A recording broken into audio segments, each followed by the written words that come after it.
So everyone, before I get into my resin process, I'm going to do a little quick commercial break, and I want to just show you guys this neat little wireless weather station that I got. And I got it primarily so I have information about my resin process. Now, for those of you that may or may not know, I used to be a quality manager, and with being a quality manager, there's a lot of information that you have to gather and synthesize, and you use data to make decisions. So because I've had a couple of my Lazy Susans warp on me, I'm going to start paying a lot more attention. I got this weather station because I need data. Now, I used to have an old thermometer, but what I've got here is something even better. In this weather station, what I've got, of course, is I have the time, I have the date, which I can set to whatever time zone I'm in. I have sunrise and sunset over here. I'm on Eastern Standard Time.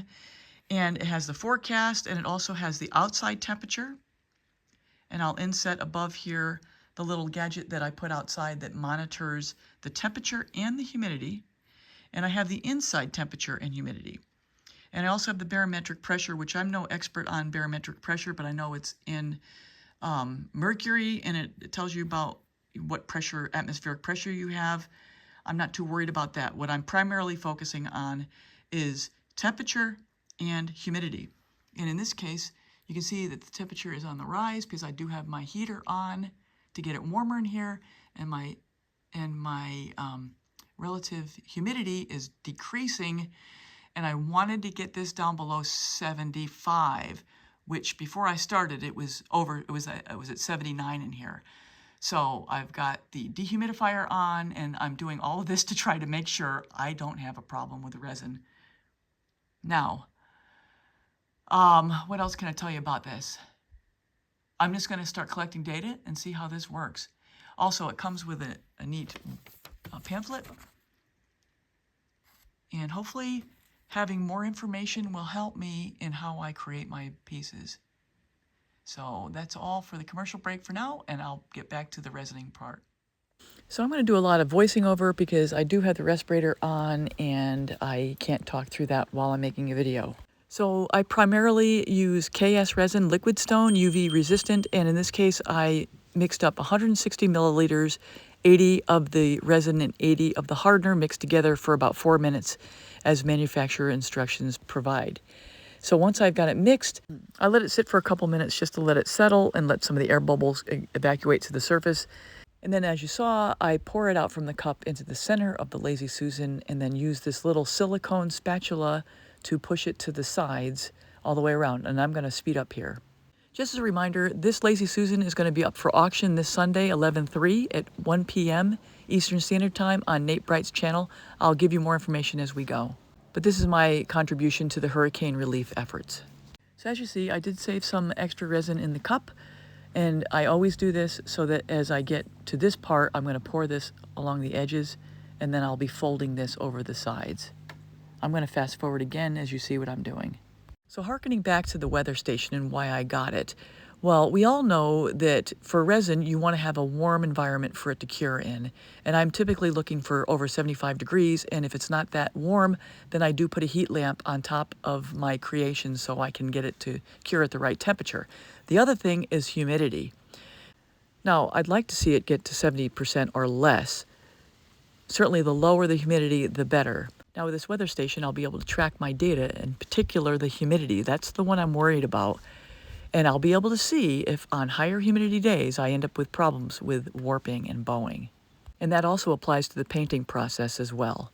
So right here, all I'm doing now is I'm doing the final touches, getting the resin over the edges. And you can see me rolling it with my finger. I'm rolling it over the top and pushing it to the sides, and then making sure that I have full side coverage by running my fingers along the full side of the Lazy Susan.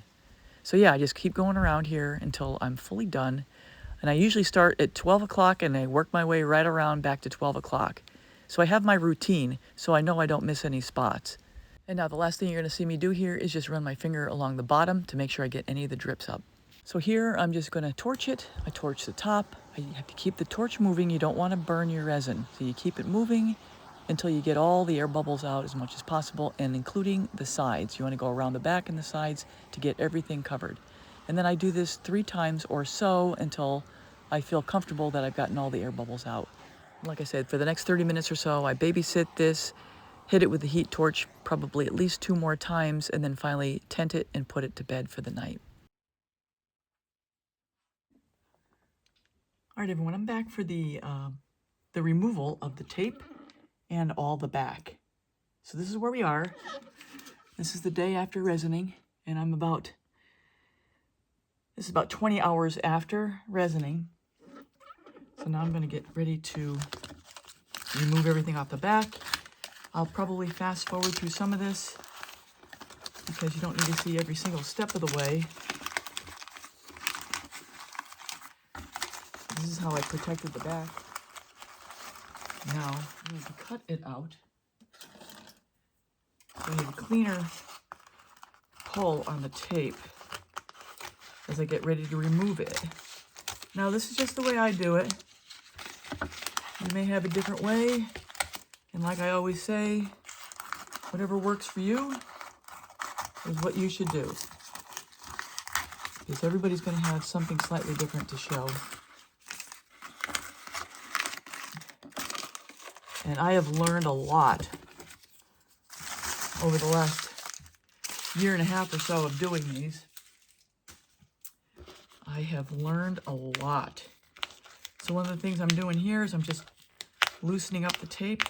I'm going to go around the whole thing, and I'm very, very careful. I'm keeping my thumb on the edge, so as I pull it up, I'm not pulling it past the edge. So this is still not fully cured yet, and I want it to completely adhere. And I will also be putting down a strip of varnish to seal the side when it's all said and done.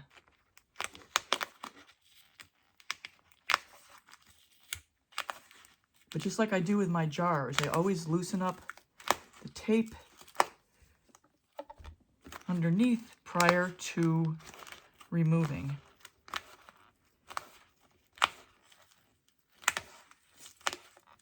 And I'm going to start keeping track of the temperature control, because I showed you the weather station, because I want to determine if there's something in my environment that's causing a problem with warping, or if it's the product itself.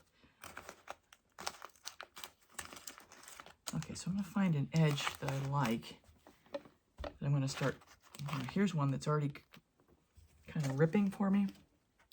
I'll probably start there with my X-Acto. So I've got my X-Acto flat, flush.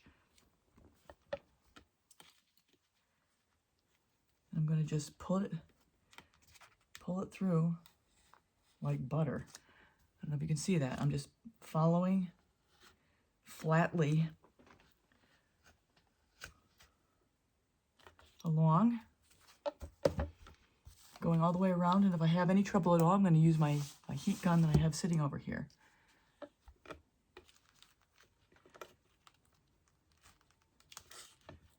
So right there, I made a little mistake. So I'm going to go back. It's not fully pulled up. So I'm going to take my time.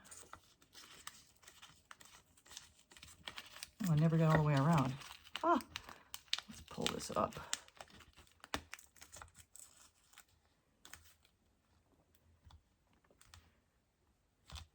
Got a spot there that was harder. You want to go slow and steady. Once you get it going, you just want to keep it going if you can.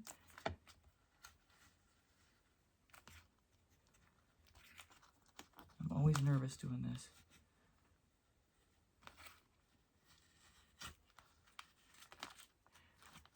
I don't like how that came out, but I'll get that later. I didn't quite get to the edge.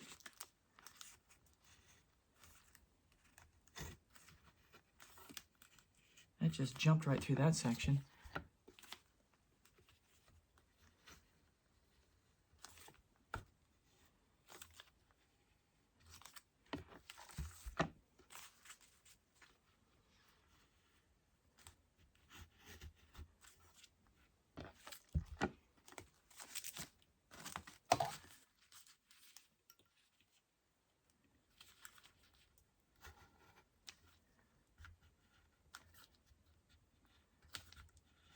Always be careful with your fingers. All right, here we go. Fully finished here in one cut. Now, what was that? I gotta get these other parts off, so let's give it a little heat.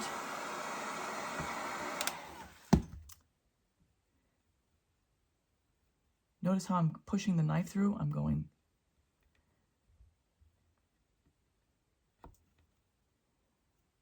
in. I don't want to pull it out, so I don't want to pull this off. I want it to fully secure. Okay, let's get this part.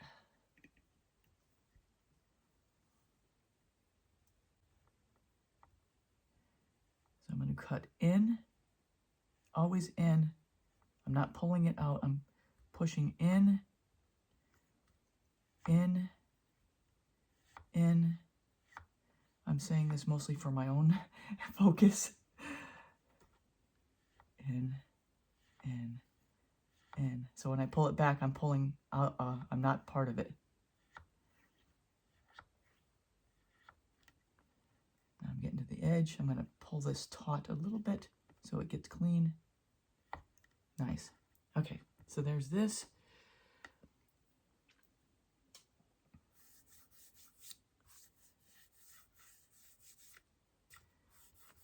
Now let's run across it with a sandpaper. This is 220 grit.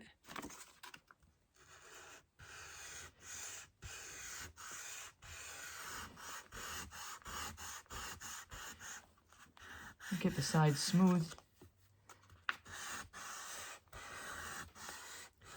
Do not want to leave a ridge here. So I'm going to go around all this. I'm not going to show all this because you don't need to see what I'm doing with all of this. Cleaning off the bottom. You know, I didn't have much time to do this because I was back in California for my son's wedding and my daughter's baby shower. So when I got back, I went right to work making this. And I usually like to wait at least 2 weeks for curing, but I did not have 2 weeks. So I went for it. And so far, so good.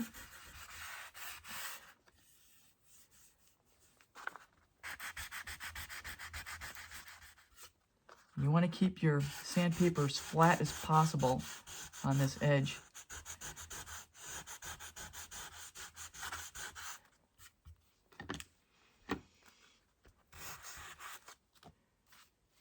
I baby these things until they're done.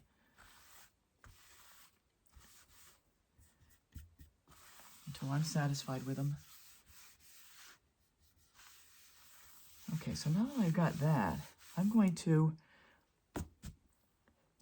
clean off this table for a second.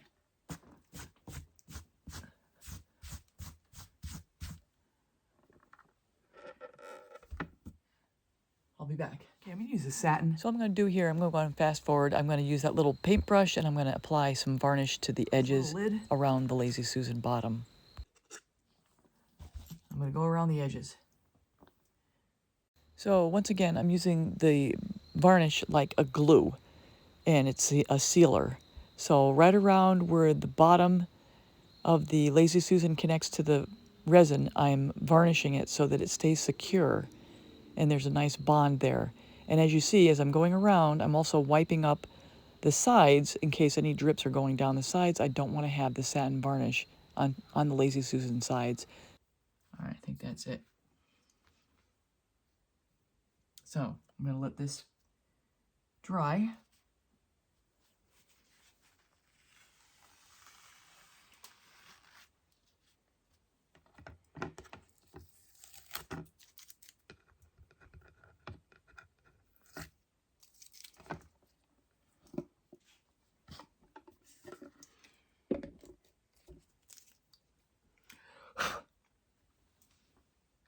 Let it dry, and I'll give you a close-up of the final. So I hope you enjoyed this tutorial, which is a follow-on of the creation video that I released on Tuesday, and I will also link that at the end of this video so you can go back and see the creation portion that leads into this resining and finishing portion. And I am going to let this whole video play because I want you guys to see it. This is what's going to be up for auction on Sunday, November 3rd on Nate Bright's channel starting at 1 p.m. Eastern Standard Time. If you didn't know, there were 40 artists involved in this Hurricane Helene collaboration to raise money for the areas that were affected by these horrible hurricanes. And so there will be 40 amazing pieces of art available on Nate Bright's channel on Sunday. So everyone, that's all I have for now. I really appreciate you guys being here. Please leave a comment, a thumbs up. I'd really appreciate that. And we'll talk to you next time. Take care.